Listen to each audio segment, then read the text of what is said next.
नमस्कार दर्शकांनो, आज आपण बघणार आहोत कोकणातील भात लावणी. लावण्याची पूर्वतयारी म्हणजे राब भाजणे आणि पेरणी करणे. सुरुवातीचा पाऊस झाल्यानंतर जिथे आपण राब भाजलेले असतात तिथेच पेरणी करून आपला भात उगवला जातो. चला तर मग जाऊया आपल्या शेतामध्ये, बघूया आपले राब कसे आलेत आणि मग आपण नांगरणीला सुरुवात करू.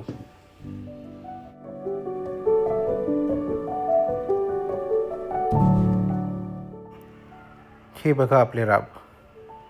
यावर्षी आपण सुवर्ण केलं आहे. राब छान आलेत. गेल्या वर्षी आपण जया केला होता आणि त्याच्या आदल्या वर्षी कोलम 31-0. या भातावरून फिरणारी हवा खूप मनमोहक दिसते.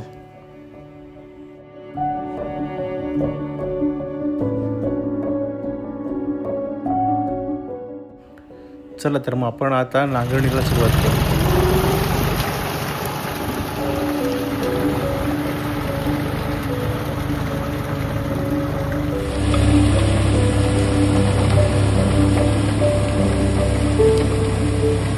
ही नांगरणी उभ्या आणि आडव्या रेषेत केली जाते. ट्रॅक्टरच्या साहाय्याने हे काम सोपं होतं आणि जलद होतं.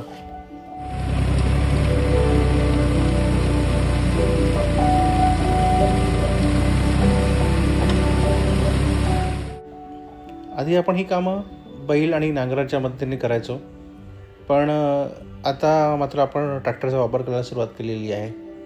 कामंही जलद होतात.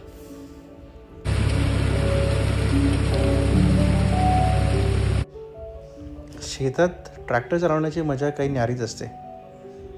तुम्ही तुमच्या शेतात किंवा तुम्ही कोणाच्याही शेतात ट्रॅक्टर चालवला आहे का? आम्हाला नक्की कमेंट करून सांगा तुम्ही.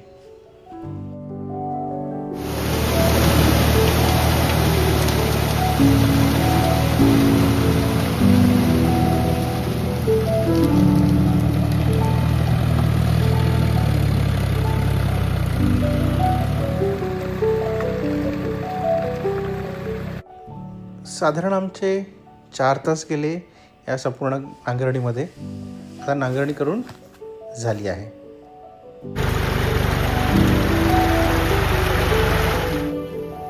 चला, लावणी करायला पावसाने पण हजेरी लावली आहे.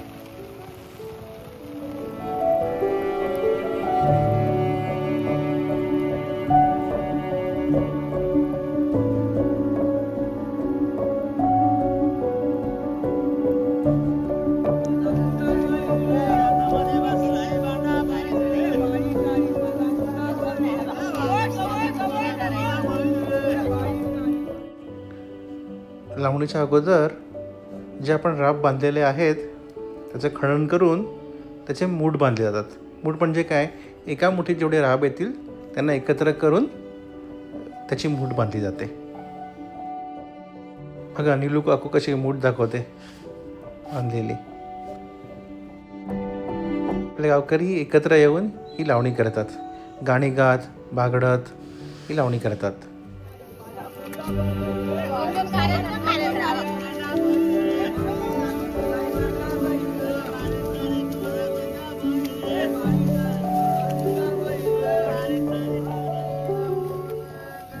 ही आहे आपल्या कोकणातली संस्कृती.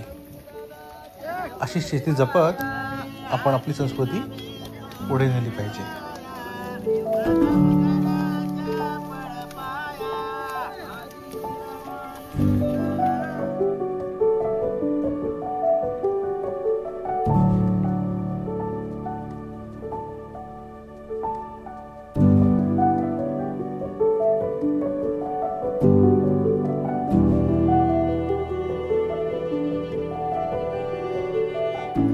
बांधलेले मूठ राजन शेतभर नेत होता, जेणेकरून आपल्याला लावणी करायला ते सोपे पडतील.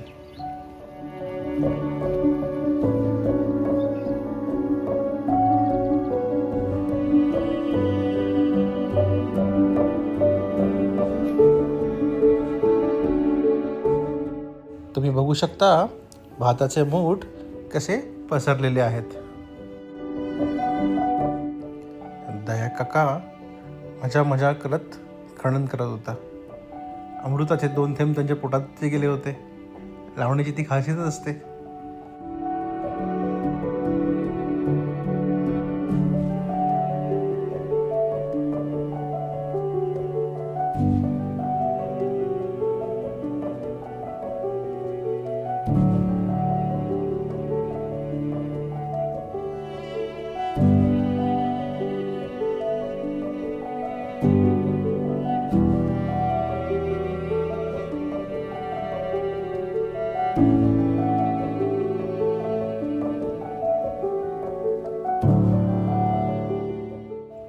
पूर्ण खणन व्हायला साधारण 4 ते 5 तास गेले आणि मग खूप भूक लागायला लागली होती.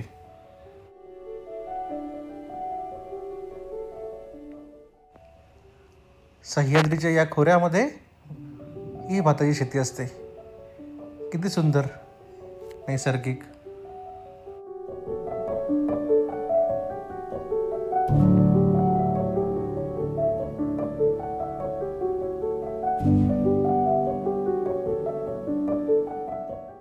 लावणीला ऊर्जा द्यायला परत पावसाने हजेरी लावली. सगळे गारेगार झाले.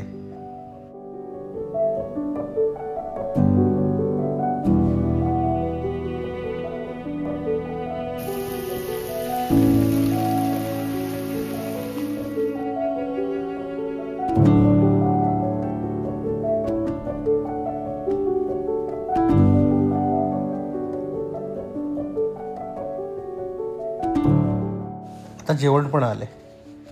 मस्तपैकी सगळ्यांनी जेवणावर ताव मारला.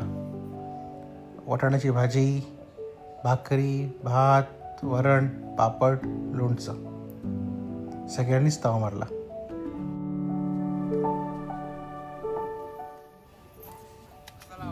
चला आता लावणीला सुरुवात झालेली आहे. फायनली गणपतीचं नाव घेऊन आपण लावणीला सुरुवात केली. दया काका आणि मान्या काका आईला मदत करत होते लावणी कशी करायची.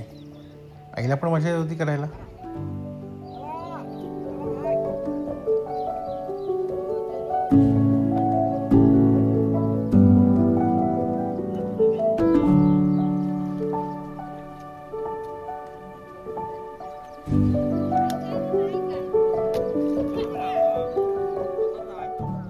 आपली अर्धी टीम खणन करत होती आणि अर्धी टीम लावणी करत होती.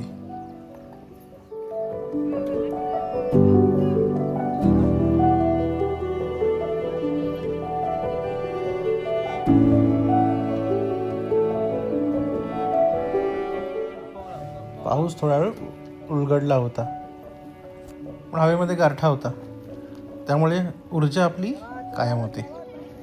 दिलीपने आता बैल जुंपले. शेतातील मोठं शेतभर पसरवण्यासाठी त्यांनी आता बैल जुंपले.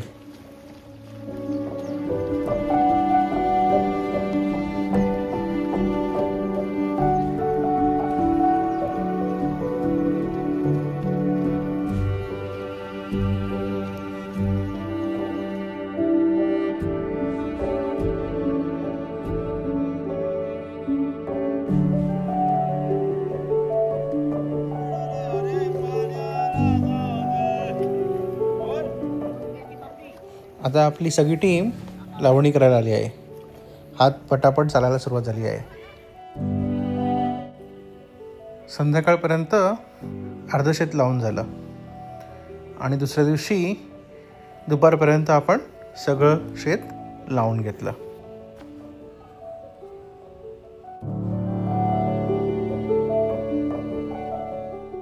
तर हा आपला एपिसोड तुम्हाला कसा वाटला ते कमेंट करून नक्की सांगा.